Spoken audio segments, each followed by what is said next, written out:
مجھے وہ دن اچھی طرح سے یاد ہیں جب ہم ہنسی خوشی زندگی گزار رہے تھے۔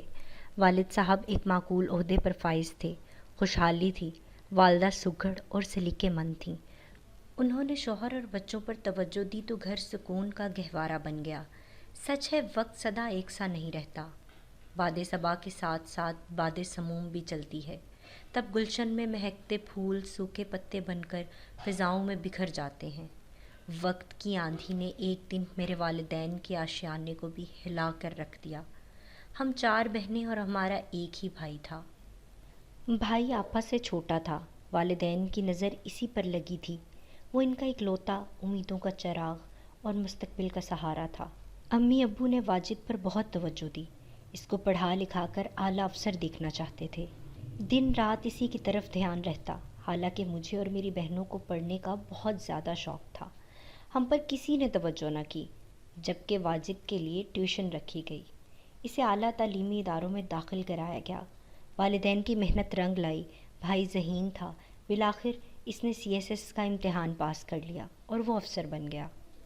اولاد کی کامیابی ماں باپ کا مان بڑھا دیتی ہے۔ والدہ پھولی نہ سماتی تھیں، خاندان بھر میں سر اونچا کر کے چلتی تھیں، آئے گئے سے کہتی میرے بیٹے نے مقابلے کا امتحان پاس کر لیا ہے، ماشاءاللہ افسر لگ گیا ہے۔ اب لڑکی بھی اس کے معیار کی دیکھنی ہے، وہ کسی ایسی ویسی لڑکی سے شادی کرنے سے تو رہا۔ اماں کی باتیں سن کر سوچتی تھی کہ ان کو ہو کیا گیا ہے۔ وہ معقول خاتون تھیں، یکا یک ایسا غرور ان میں کہاں سے سما گیا۔ اب وہ ہر متوسط گھرانے کی بچی کو ایسی ویسی کہنے لگیں۔ ان کے خیال میں ہونے والی بہو کا حور شمائل ہی نہیں، نہایت اعلیٰ خاندان سے ہونا بھی لازم تھا۔ ایسی لڑکی جو تعلیم یافتہ ہونے کے ساتھ ساتھ صاحب جائیداد بھی ہو اور شایان شان جہیز بھی لائے۔ میں سوچ بھی نہیں سکتی تھی کہ میری اچھی بھلی ماں یوں توقعات میں گھر جائیں گی، صرف اس وجہ سے کہ بیٹا افسر بن گیا تھا۔ امی جان میں غرور نام کو نہ تھا، کبھی لالچ نہ رہی تھی، انسان نواز انسان دوست۔ میری خدا ترس ماں یکدم غرور اور لالچ کے سیلاب میں بہنے لگی۔ ہم سبھی نے منہ میں انگلیاں دبا لیں۔ واجد بھائی کے لیے لڑکی کی تلاش جاری تھی، روز ہی امی جاننے والوں کے توسط سے کہیں نہ کہیں لڑکی دیکھنے جاتی۔ انہوں نے 85 گھر چھان مارے، لیکن مطلب کی لڑکی نہ ملی۔ کسی میں کچھ کمی تو کسی میں کچھ، خاندان کی سب لڑکیوں میں انہوں نے کوئی نہ کوئی خامی نکال کر رد کر دیا تھا۔ ایک روز کسی سہیلی کے ساتھ کوئی لڑکی دیکھنے جا رہی تھی کہ پڑوسن آ گئی۔ پوچھا بہن کہاں جا رہی ہو؟ جواب دیا سکینہ بہن، پسند کی لڑکی نہیں مل رہی، اپنے واجد کے لیے آج پھر لڑکی دیکھنے جا رہی ہوں، دعا کرو اس بار کامیاب ہو جاؤں۔ پڑوسن نے کہا لڑکی بغل میں ڈنڈورا شہر میں والی مثال ہو گئی۔ ارے بھائی میری سلمہ میں کیا کمی ہے؟ خوبصورت ہے اور تعلیم یافتہ بھی ہے، اس کے سلیقے سگڑاپے سے تو تم واقف ہی ہو۔ تمہاری اپنی بچی ہے، تمہاری بچیوں کے ساتھ اسی آنگن میں کھیل کر بڑی ہوئی ہے، صورت شکل لاکھوں میں ایک ہے، سلمہ میں کیا کمی ہے؟ اس کو بہو بنا لو، کیوں سارے زمانے میں ماری ماری پھر رہی ہو؟ منہ اچھا نہ ہو تو بات تو اچھی منہ سے نکال لینی چاہیے، اماں نے ناگواری سے کہا۔ ان کو اس طرح کا بولنا پسند نہ آیا۔ میں نے ایسی کیا بات کہہ دی؟ سلمہ نیک بچی ہے، تم اپنے واجد کے لیے سلمہ کا رشتہ قبول کر لو تو بہت اچھا رہے گا۔ کوئی اپنے منہ سے بھی بیٹی کے رشتے کی بات کرتا ہے کیا؟ بی بی کچھ عقل کے ناخن لو، لگتا ہے تمہاری بیٹی کے لیے کوئی رشتہ نہیں جڑ رہا، نہ ایسی بات خود اپنے منہ سے تم نکالتی۔ جانے تم کو کس بات کا غرور ہے؟ بیٹا افسر ہو گیا تو کیا ہوا؟ میں نے تو تمہیں اپنا جان کر یہ بات کہی تھی، میری بات بری لگی ہے تو واپس لے لیتی ہوں، تم جانو تمہارا کام۔ وہ دل محسوس کر چلی گئیں۔ جاتے جاتے خالہ نے اتنا ضرور کہا، غرور کرنا اچھا نہیں ہوتا، دیکھ لینا غرور کا سر نیچا ہوتا ہے۔ اماں نے برقع اتار کر پھینکا اور بڑبڑانے لگی، منحوس عورت، کالی بلی کی مانند، راستہ کاٹنے آئی تھی، برے شگن کی علامت بن کر منہ سے برے الفاظ نکال کر چلی گئی ہے۔ اب کیا خاک کامیابی ہوگی؟ میں نہیں جاؤں گی آج کہیں رشتہ دیکھنے۔ غرض ان کا موڈ سخت آف ہوا، بنا بنایا پروگرام ختم ہو گیا۔ کچھ دنوں کی تلاش بسیار کے بعد بالآخر انہیں ایک لڑکی پسند آ گئی۔ یہ ایک اعلیٰ افسر کی بیٹی تھی، خوش شکل، تعلیم یافتہ، صاحب جائیداد اور والدین کی اکلوتے بھائی کی اکیلی بہن۔ ماں نے خدیجہ کو منتخب کر لیا۔ واجد بھائی کی شادی دھوم دھام سے ہو گئی، دل کے سب ارمان نکالے۔ بری لاکھ تو جہیز 1.25 لاکھ، نہلے پر دہلا تھا۔ بھائی کو بھی اپنی دلہن پسند آ گئی۔ چند دن پرمسرت گزرے، لیکن پھر بہو نے ساس کو نشانے پر لیا۔ اس میں گھر گرستی نام کی کوئی خوبی نہیں تھی۔ سارے انتظامات اماں سنبھالتی یا ہم سنبھالتے۔ اس پر بھی وہ مہارانی ہم کو ایسے دیکھتی جیسے شیر اپنے شکار کو۔ والدہ کی سمجھ میں یہ بات آ گئی کہ یہ مہارانی ہمارے ساتھ رہنے کی نہیں۔ انہوں نے فساد بڑھتا دیکھ کر بہو اور بیٹے کو الگ کر دیا۔ بھابھی خوش خوش دلہا کے ہمراہ چلی گئیں۔ واجد بھائی بیوی کے ہو کر رہ گئے۔ چند دنوں میں ماں باپ بہنوں کو بھول گئے، ایسے گئے کہ پھر پلٹ کر خبر نہ لی۔ انہوں نے اپنی جنت علیحدہ آباد کر لی۔ ان کی افسری والدین کے کسی کام نہ آ سکی۔ امی اس صدمے کو سہ نہ سکی، وہ شدید بیمار رہنے لگی۔ بیماری کا سن کر پڑوسن دوڑی چلی آئی۔ خالہ عیادت کرنے کو آئی تھی، مگر اماں کو ان کا یہ کہنا کہ غرور کا سر نیچا ہوتا ہے ابھی تک یاد تھا، بلکہ یہ جملہ ان کے دل پر لکھا گیا تھا۔ خالہ کو دیکھ کر تیوری پر بل پڑ گئے، مگر میں نے سنبھالا کہ اماں کو بہت تکلیف ہے، تبھی ایسے روکھا پھیکا رویہ دکھا رہی ہے۔ کچھ دیر وہ تسلیاں دیتی رہیں۔ معلوم تھا کہ بیٹے کی جدائی کے غم نے ان کو بیمار کیا ہے۔ بہرحال ان بیچاری نے خیر خواہی کی کہ پانی پر آیات شفا دم پڑھ کر پھونک لیا کرو اور پی لیا کرو۔ بولی یہ روز پلایا کرو، انشاءاللہ تندرست ہو جائیں گی۔ میں جانتی تھی خالہ ہماری دوست اور مخلص ہیں، وہ ہم لوگوں کی پریشانیوں کو، ہمارے درد کو دل سے محسوس کرتی تھیں۔ میں نے وہ پانی اماں کو پلا دیا۔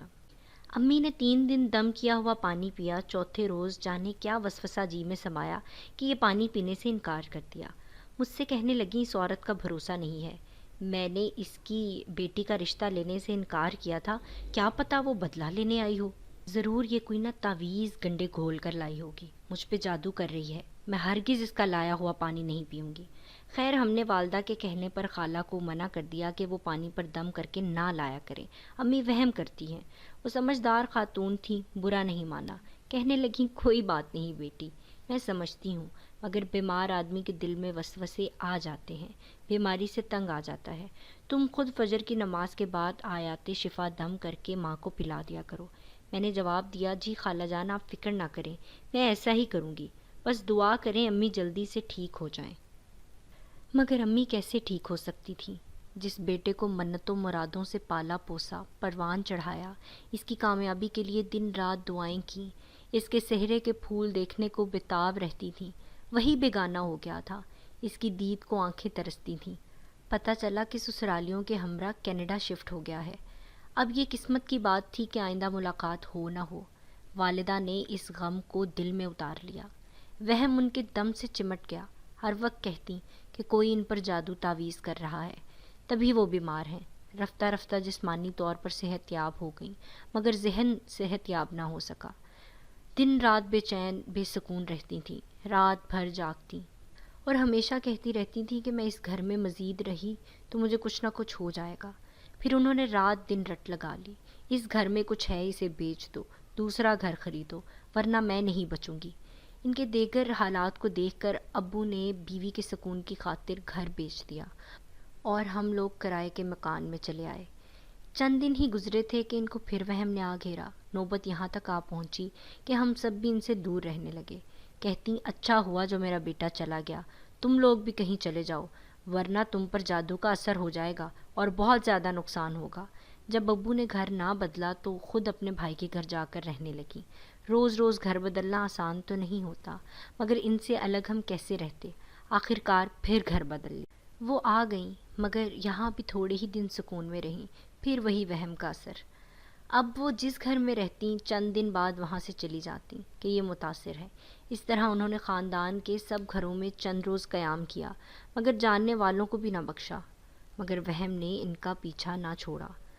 اب ہر کوئی ان کو نفسیاتی مریضہ کہنے لگا۔ واقعی ان کی حالت قابل رحم ہو گئی تھی، گھر بار میاں اور بچوں سے دور بھاگتی۔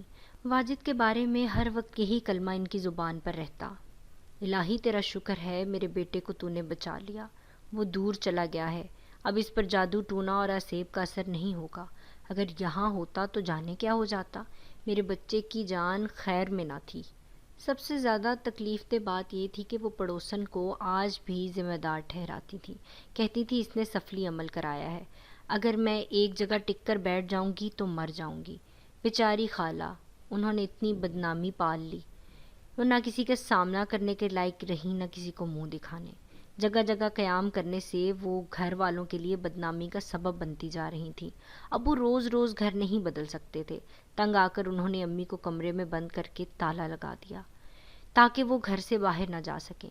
اب وہ کمرے کے اندر رو رو کر فریاد کرتیں کہ مجھے کھول دو، ہرگز گھر سے قدم نہیں نکالوں گی۔ ہم ترس کھا کر تالا کھول دیتے، آخر ہماری ماں تھیں، ان کی حالت پر رحم آتا اور دل خون کے آنسو روتا تھا، لیکن جو ہی کمرے کا دروازہ کھولتے وہ باہر نکل جاتی۔ دماغی امراض کے اسپتال میں علاج کرایا، آملوں سے دم کرایا، مزاروں پر لے جا کر دعائیں کرائیں، ان کو افاقہ نہ ہوا۔ وہم مزید زور پکڑتا گیا، نوبت یہاں تک پہنچی کہ گلیوں میں ماری ماری پھرنے لگیں۔ کہتی واجد ملا تو کہوں گی کہ گھر ہرگز مت آنا ورنہ اثر ہو جائے گا۔ ایک روز صبح صبح اٹھ کر وضو کیا، نماز پڑھنے بیٹھ گئیں۔ میں ناشتہ تیار کر رہی تھی، دوسری بہنیں بھی صبح کے کاموں میں مصروف تھیں۔ اچانک امی غائب ہو گئیں۔ ہر جگہ ڈھونڈا، ہر رشتہ دار کے گھر معلوم کیا، وہ نہ ملیں۔ بتا نہیں سکتی کہ کیا حالت تھی ہماری، دل کو کسی پل قرار نہیں تھا۔ سوچتی تھی جانے کہاں ہوں گی، کس حال میں ہوں گی۔ یہ سوچ کر ہی آنسو بہنے لگتے تھے، کہیں کسی حادثے کا شکار نہ ہو جائیں۔ وہی ہوا جس کا ڈر تھا۔ اخبار میں تصویر چھپی کہ لاوارث خاتون ایک گاڑی سے ٹکرا کر شدید زخمی حالت میں ہسپتال لائی گئیں اور دم توڑ گئیں۔ تصویر کو پہچان کر ابو ہسپتال، پھر ایک فلاحی ادارے کے سرد خانے گئے جہاں والدہ کی میت کو امانتاً رکھا گیا تھا۔ ابو نے میت وصول کی اور تدفین کر دی۔ اسپتال کی ایک نرس نے بتایا کہ مرنے سے پہلے اس خاتون نے کہا تھا، میرے بیٹے واجد کو کہنا کہ وہ گھر نہ آئے ورنہ اس پر اثر ہو جائے گا اور خدا نہ خواستہ وہ مر جائے گا۔ واجد بھائی کو علم بھی نہ ہوا کہ ان کی بے تحاشا محبت کرنے والی ماں ان کی جدائی میں کس طرح وہم کے ایک ایسے خول میں بند ہو گئی جو بظاہر نظر نہیں آنے والا تھا، مگر وہ خول موت کی کوٹھری سے کم اذیت ناک نہ تھا۔ آخرکار موت نے ان کو اس اذیت سے نجات دے دی۔ یہ وہم تھا، بیماری تھی، یا ماں کی بے تحاشا محبت تھی جو ایک احسان فراموش اور نالائق بیٹے کی جدائی کو سہ نہ سکی۔ اس دکھ سے فرار کا کوئی راستہ نہ پا کر میری ماں بیچاری نے وہم کی کوٹھری میں پناہ لے لی، خود کو اس اندھیری غار میں بند کر لیا اور پھر اندھیرے وہم کی غار میں دم توڑ گئی۔ اے کاش بیٹے ماؤں کو فراموش کرنے سے پہلے ایک لمحے کو یہ ضرور سوچ لیں کہ ماں کی ممتا بڑی انمول ہوتی ہے۔ جو ماں اپنے بیٹے سے بہت زیادہ محبت کرتی ہے وہ مرتے دم تک اسی کو پکارتی رہتی ہے۔